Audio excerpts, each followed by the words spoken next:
izinkan saya memaparkan pentingnya seleksi guru P3K.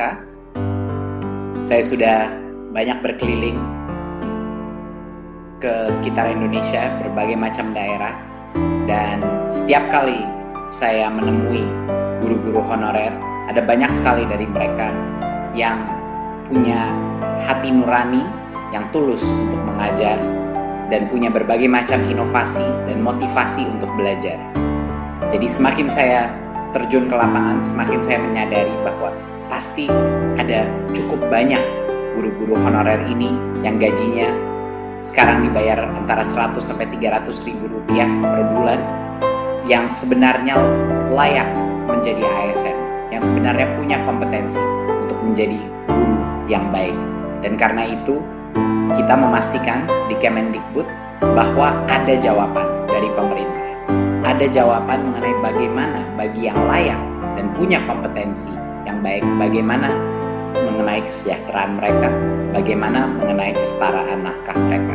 Jadi ini adalah bentuk jawaban kami dan pembuktian bahwa pemerintah hadir dan menjawab pertanyaan dan tantangan dari berbagai macam guru honorer di seluruh Nusantara kita. Mengapa seleksi ini dibuka?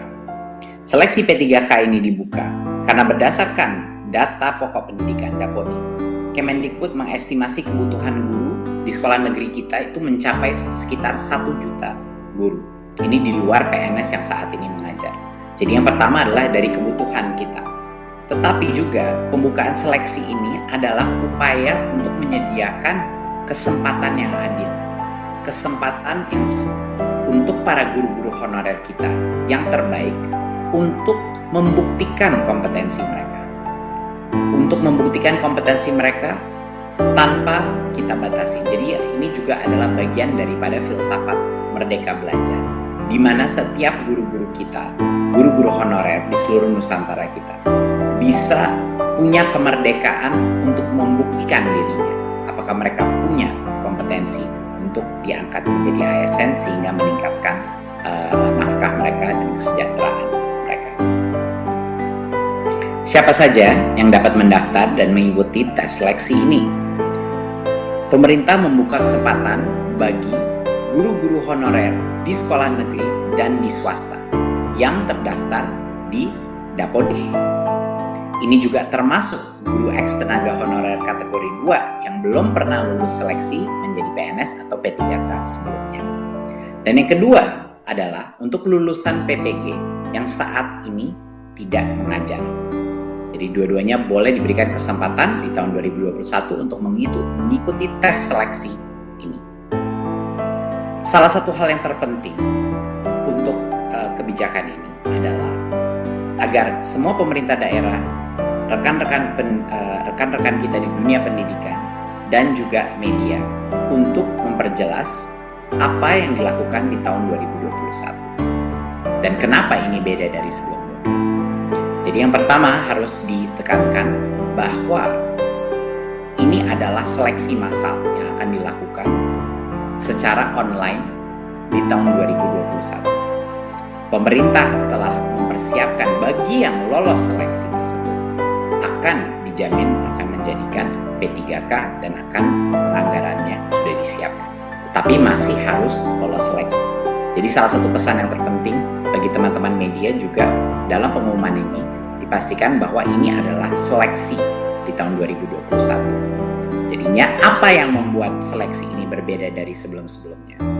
Dulu formasi guru P3K itu terbatas dan ada kuota-kuotanya, jadi banyak sekali guru-guru honorer kita harus menunggu dan mengantri untuk bisa membuktikan. Di tahun 2021 ini akan berubah. Semua guru honorer dan lulusan PPG bisa mendaftar dan mengikuti tes seleksi tersebut. Dan semua yang lulus seleksi akan dijamin menjadi guru P3K hingga batas sampai dengan 1 juta guru. Nah, berarti ini yang sangat penting. Walaupun kami sudah membuka formasi sebesar dengan 1 juta guru, yang akan menjadi P3K adalah yang lulus seleksi. Jadi kalau yang lulus seleksi cuma sebagian dari itu, itulah yang di tahun 2021 akan menjadi guru P3K. Nah, agar pemerintah bisa mencapai target ini, pemerintah pusat mengundang pemerintah daerah untuk mengajukan formasi sebanyak mungkin sesuai dengan kebutuhannya.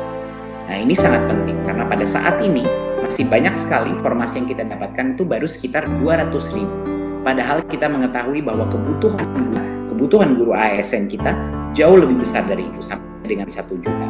Jadinya masih ada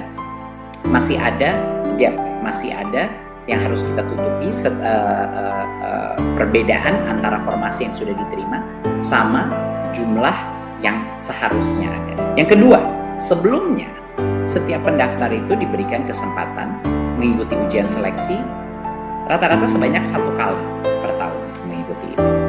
Bedanya di tahun 2021, setiap pendaftar ini diberikan kesempatan beberapa kali. Jadi kalau dia gagal pada kesempatan yang pertama, dia dapat belajar ulang, dan mengulang ujian hingga 2 kali. Ya, 2 kali lagi. Jadi total itu bisa mengambil 3 kali tes tersebut.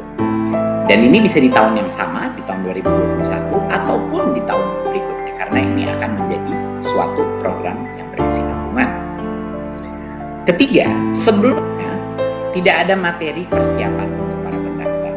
Kemendikbud ingin memastikan bahwa guru-guru honorer kita mendapatkan kesempatan yang adil, bahwa mereka bisa mendapatkan materi pembelajaran secara daring untuk semuanya, untuk membantu pendaftar mempersiapkan diri sebelum ujian seleksi. Jadi kita akan pastikan bahwa akan ada berbagai macam pelatihan online yang bisa dilakukan secara mandiri oleh para guru-guru honorer untuk mempersiapkan diri untuk ujian seleksi.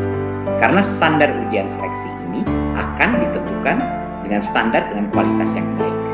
Ya, itu adalah suatu hal yang sangat penting untuk memastikan kualitas mutu pembelajaran anak-anak kita itu masih terjaga. Keempat, sebelumnya pemerintah daerah yang harus menyiapkan anggaran gaji peserta yang lulus seleksi guru P3K. Tapi di tahun 2021 pemerintah pusat memastikan tersedianya anggaran bagi gaji semua peserta yang lulus seleksi guru P3K. Jadinya daerah sekali lagi tidak perlu khawatir mengajukan formasi sesuai dengan kebutuhannya karena anggarannya sudah disiapkan. Dan yang terakhir, biaya penyelenggaraan ujian sebelumnya biasanya ditanggung oleh pemerintah daerah. Tetapi di tahun 2021, biaya penyelenggaraan ujian ditanggung oleh Kemendikbud. Ini adalah perubahan-perubahan yang transformatif dari proses seleksi sebelumnya dan yang sekarang. Kami di Kemendikbud beserta bekerjasama dengan Pan-RB, dengan juga Kemenq, untuk memastikan bahwa di 2021 kita benar-benar memberikan kesempatan yang adil untuk semua guru honorer membuktikan kehandalannya, membuktikan kompetensinya untuk bisa menjadi ASN. Terima kasih, sekian dari saya.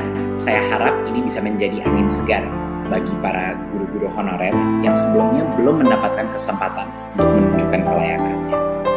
Untuk 2021, kita akan menjamin bahwa semua guru honorer akan bisa mengikuti tes seleksi dan akan diberikan beberapa kesempatan, bukan hanya 1. Dan juga dari sisi daerah, kami harap sekali lagi bahwa setiap pemerintah daerah mengajukan formasi sebanyak-banyaknya yang sesuai dengan kebutuhannya yang benar. Karena anggaran, kalaupun lulus seleksi, akan sudah dijamin oleh pemerintah pusat. Terima kasih. Wassalamualaikum warahmatullahi wabarakatuh.